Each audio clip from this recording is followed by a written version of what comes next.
ಎಲ್ಲರಿಗೂ ನಮಸ್ಕಾರ. ನಾನು ನಿಮ್ಮ ಸುಭಾಷ್ ಸರ್. ಈ ದಿನ ವಾಯುಮಂಡಲದ ಪದರಗಳು ಅಥವಾ ಅಟ್ಮಾಸ್ಫಿಯರಿಕ್ ಲೇಯರ್ಸ್ ಅಂತ ಬರ್ತದೆ.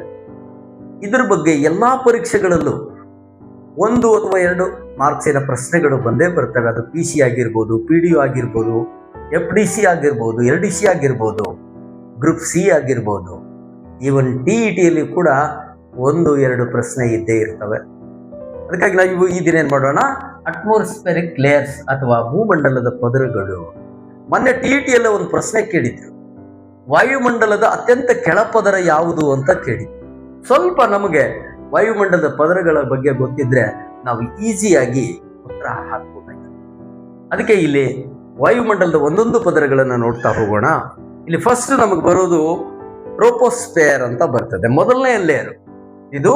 ಫಸ್ಟ್ ಲೇಯರು ಭೂಮಿಯಿಂದ 8 ಕಿಲೋಮೀಟರ್ದಿಂದ 15 ಕಿಲೋಮೀಟರ್ ವರೆಗೆನು ಇದು ಹರಡ್ಕೊಂಡಿರ್ತದೆ.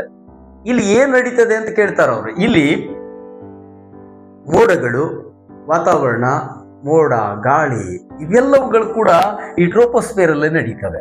ಇನ್ನು ವಿಮಾನಗಳು ಕೂಡ, ಈ ನಾಗರಿಕರನ್ನ ಹೊತ್ತು ಸಾಗುವ ವಿಮಾನಗಳು ಈ ಟ್ರೋಪೋಸ್ಫಿಯರ್ ನಲ್ಲಿನೇ ಓಡಾಡ್ತವೆ. ಸ್ವಲ್ಪ ನೆನ್ಪಿಟ್ಕೊಂಡ್ರೆ ಸಾಕು, ಇದು ಭೂಮಿಯ ಅತ್ಯಂತ ವಾಯುಮಂಡಲದ ಅತ್ಯಂತ ಕೆಳಪದರ ಟ್ರೋಪೋಸ್ಫಿಯರ್.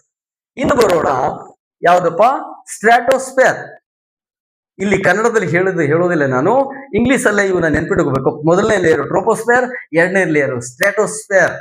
ಇಲ್ಲಿ ಏನೇನು ನಡೀತದೆ ಅಂತ ಹೇಳಿ ಪರೀಕ್ಷೆಗಳಲ್ಲಿ ಕೇಳ್ತಾರೆ. ಇಲ್ಲಿ ಎರಡನೇ ಲೇಯರ್ ನಲ್ಲಿ ಅಂದ್ರೆ ಸ್ಟ್ರಾಟೋಸ್ಫಿಯರ್ ನಲ್ಲಿ ಏನ್ ಬರ್ತದಪ್ಪ ಅಂತಂದ್ರೆ ಓಝೋನ್ ಲೇಯರ್ ಬರ್ತದೆ. ಏನು ಸೂರ್ಯನಿಂದ UV ಕಿರಣಗಳೇನು ಬರ್ತಾವಲ್ಲ, UV ಕಿರಣಗಳು, ಅವುಗಳನ್ನ ತಡೆಯುವಂತ ಒಂದು ಓಝೋನ್ ಲೇಯರ್ ಏನಿದೆಯಲ್ಲ, ಅದು ಎರಡನೇ ಲೇಯರ್ ಅಲ್ಲಿ ಬರ್ತದೆ. ಅದು ಯಾವ್ದಂದ್ರೆ ಸ್ಟ್ರಾಟೋಸ್ಫಿಯರ್. ಇನ್ನು ಮೂರನೇದಕ್ಕೆ ಬರೋಣ, ಮೆಸೋಸ್ಫಿಯರ್. ಮೂರನೇ ಲೇಯರು ಇದು 85 ಕಿಲೋಮೀಟರ್ಗಳ ಎತ್ತರದವರೆಗೆ ಇದು ಇರ್ತದೆ.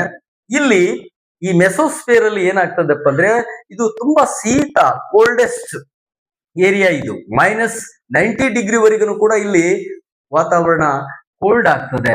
ಈ ಮೆಸೋಸ್ಫಿಯರ್ ಅಲ್ಲಿ ಏನಾಗ್ತದೆ ಅಂದ್ರೆ, ಕೆಲವೊಂದು ಸಾರಿ ನೀವು ಆಕಾಶ ನೋಡ್ತಿರ್ತೀರಿ, ಮೇಲಿಂದ ಒಂದು ಯಾವುದೋ ನಕ್ಷತ್ರ ಪುಂಜ ಉರಿದು ಬೀಳೋದನ್ನ ನೋಡ್ತೀರಿ. ಅವಕ್ಕೇನಂತಾರೆ, ಮೆಟಿಯರ್ಸ್ ಅಂತ ಇಂಗ್ಲಿಷ್ ಅಲ್ಲಿ ಕರೀತಾರೆ, ಉಲ್ಕಾಪಿಂಡಗಳು. ಈ ಒಂದು ಮೆಸೋಸ್ಫಿಯರ್ ಅಲ್ಲಿ ಮೂರನೇ ಲೇಯರ್ ಇದು. ಮೆಸೋಸ್ಫಿಯರ್ ಅಲ್ಲಿ ಆಕಾಶದಿಂದ ಬರುವಂತ ಉಲ್ಕಾಪಿಂಡಗಳು ಈ ಲೇಯರ್ ಅಲ್ಲಿ ಬರುವಷ್ಟರಲ್ಲಿನೇ ಉರಿದು ಹೋಗ್ತಾವೆ. ಅದನ್ನ ಕೇಳ್ತಾರೆ, ಯಾವ ಲೇಯರ್ ಎಲ್ಲ ಉರಿದು ಹೋಗ್ತಾವೆ ಉಲ್ಕಾಪಿಂಡಗಳು, ಮೆಟೆರಾಯ್ಡ್ಸ್ ಅಂತ ಕರೀತಾರಲ್ಲ, ಅವು ಯಾವ ಇದರಲ್ಲಿ ಉರಿದು ಹೋಗ್ತಾವ ಅಂತ ಕೇಳ್ತಾರೆ. ಇದು ಯಾವ್ದಪ್ಪ, ಅದು ಮೆಸೋಸ್ಫಿಯರ್ ನಲ್ಲಿ ಉರಿದು ಹೋಗ್ತವೆ. ಇನ್ನು ಬರೋಣ ಯಾವ್ದಾದ್ರು ಕೊನೆಯದು, ನಾಲ್ಕನೇದು ಥರ್ಮೋಸ್ಫಿಯರ್. ಇಲ್ಲಿ ಥರ್ಮೋಸ್ಫಿಯರ್ ಏನಿದೆಯಲ್ಲ, 4ನೇ ಲೇಯರ್ ಇದು. ಇಲ್ಲಿ ಆರ್ಟಿಫಿಷಿಯಲ್ ಸ್ಯಾಟಲೈಟ್ಗಳು, ಇನ್ನು ನಿಮ್ಮ ಮೊಬೈಲ್ಗೆ ಸಿಗ್ನಲ್ಗಳು ಬರ್ತಾವಲ್ಲ, FM ರೇಡಿಯೋ ತರಂಗಗಳು ಅಲ್ಲಿಂದನೇ ಬರ್ತವೆ. ಆರ್ಟಿಫಿಷಿಯಲ್ ಸ್ಯಾಟಲೈಟ್ಸ್ಗಳು ಇಲ್ಲಿ ಬರ್ತವೆ. ಇನ್ನೊಂದು ಅರೋರಾಸ್ ಅಂತ ಬರ್ತದೆ, ಒಂದು ತರದ ಹಸಿರು ಬೆಳಕು ಕೆಲವು ಕಡೆ ಕಾಣಿಸ್ಕೊಳ್ತದೆ. ನಕ್ಷತ್ರ ಏನೋ ಹಸಿರಾದಂತ ಬೆಳಕು ಕಾಣಿಸ್ಕೊಳ್ತದೆ. ಈ ಅರೋರಾಸ್ ಎಲ್ಲಿ ಬರ್ತಾವ ಅಂತ ಕೇಳ್ತಾರೆ.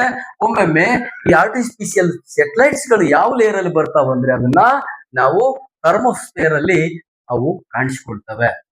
ಇಷ್ಟು ಈ ವಾಯುಮಂಡಲದ ಪದರಗಳು. ಒಂದೇದು ಹೇಳ್ಕೊಡ್ತೀನಿ, ಯಾವ್ದಪ್ಪ ಅದು, ಸ್ಟ್ರಾಟೋಸ್ಫಿಯರ್. ಇಲ್ಲಿ ಮೋಡ, ಮಳೆ ಇವೆಲ್ಲವೂ ಇಲ್ಲೇ. ವಿಮಾನಗಳು, ನಾಗರಿಕರನ್ನ ಹೊತ್ತು ಸಾಗುವ ವಿಮಾನಗಳು ಇಲ್ಲಿ ಹಾರಾಡ್ತವೆ 1ನೇ ಲೇಯರ್ ನಲ್ಲಿ. ಇದು ಭೂಮಿಗೆ ಹತ್ತಿರವಿರ್ತಕ್ಕಂತ ಒಂದು ಅಥವಾ ವಾಯುಮಂಡಲದ ಅತ್ಯಂತ ಕೆಳಗಿನ ಪದರ ಇದು ಟ್ರೋಪೋಸ್ಫಿಯರ್, ಆಮೇಲೆ ಸ್ಟ್ರಾಟೋಸ್ಫಿಯರ್.